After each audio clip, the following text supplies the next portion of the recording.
The Second World War brought a new dimension to the Hubbard legend. He said that while serving in the United States Navy, he'd been blinded, but that inspired by the insights he'd first glimpsed when he died on the operating table, he'd dramatically been able to cure himself. By 1948, through my own processing and use of the principles I had isolated up to that time, was able to pass a 100% combat physical, which was very mysterious to the government. How had I suddenly become completely physically well from being blind and lame? It was an odd story, because Hubbard's war record shows his recurring problem was a stomach ulcer. There are mentions of conjunctivitis, but none of blindness. Indeed, none of his Navy medical reports before, during or after the war contain any suggestion of blindness, only short-sightedness and astigmatism.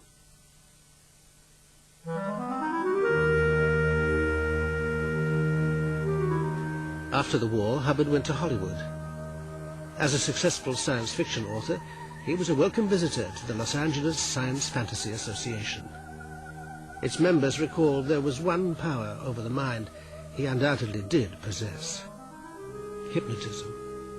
Ron Hubbard came to our club, and he hypnotized all of the members except me. I wanted to remain in present time and watch what was going on. And I remember it was fascinating. He told one boy that he had a little kangaroo in the palm of his hands, and the boy was going all around showing everybody his little kangaroo that was hopping around. In writings and conversations, Hubbard began to speak of his new science of the mind. As Scientology's literature would later depict, Hubbard claimed that in addition to himself, he cured 11 other war veterans and restored sanity to 40 mental patients.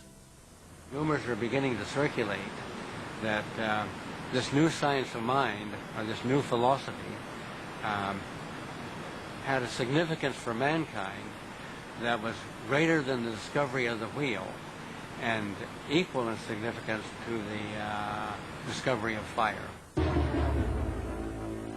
In the May 1950 edition of Astounding Science Fiction magazine, Hubbard published his stunning findings as fact. Dianetics was truly born.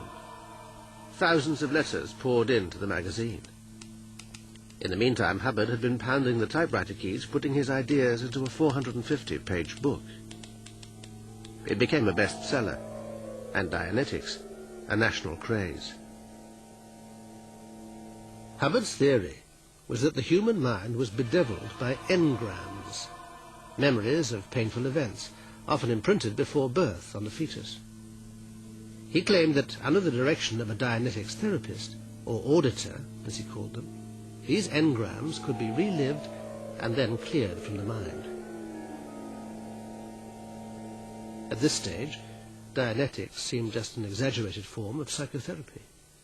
Well, Dianetics was so popular because it promised a brave new world of everybody cleared, no more colds, no more eyeglasses, cured me of a fear of dogs.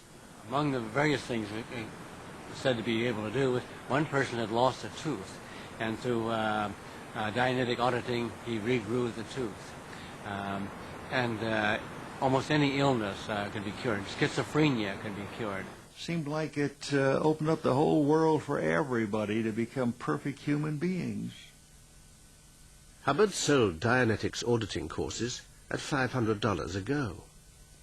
The money was rolling in, but he was about to be accused of being a con man.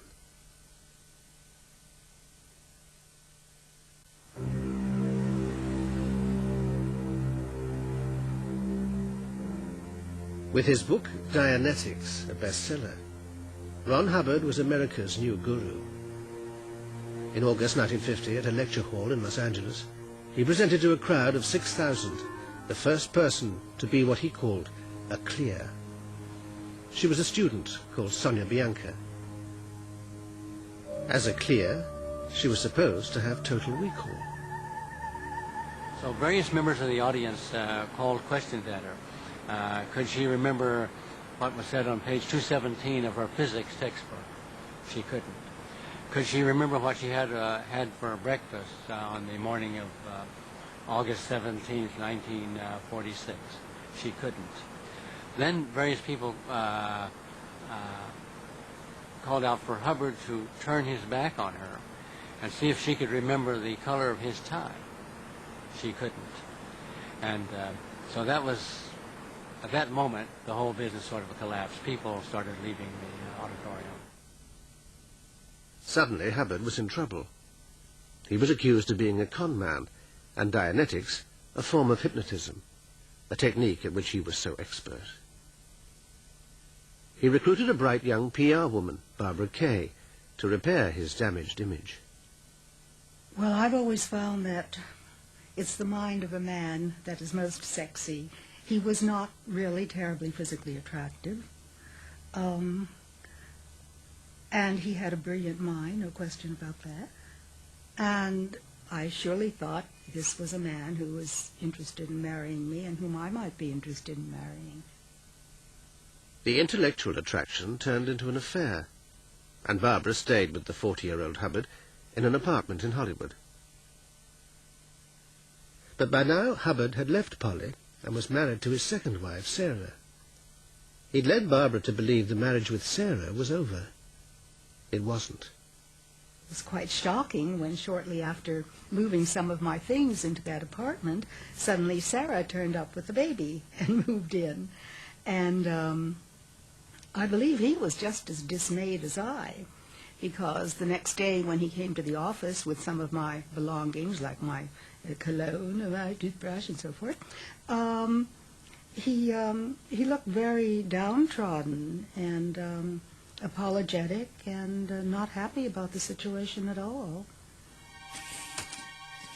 Nevertheless, Barbara was kicked out. Dianetics was still in trouble. After the initial success of the book, money had rolled in and rolled out just as fast. Hubbard went to Palm Springs to try to recoup his fortune with a follow-up book. But the business, his marriage with Sarah, and his writing were in crisis. He asked Barbara to come to him. He was certainly very depressed. He had lost the color in his face. His voice was hardly audible. He told me that he was totally blocked. He was working under a publisher's deadline, which he was failing to meet. He believed that his inability to write was due to the sinister interventions of other people, such as Sarah hypnotizing him in his sleep and telling him he will never write again. I found him paranoid, you know. He was clearly going through clinical depression. Worse followed.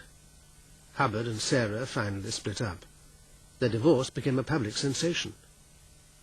Sarah accused Hubbard of torturing her and declared him insane. Hubbard denounced Sarah as a Russian spy and kidnapped their 13-month-old daughter. Hubbard ended up in Wichita in Kansas and got back in touch with Barbara.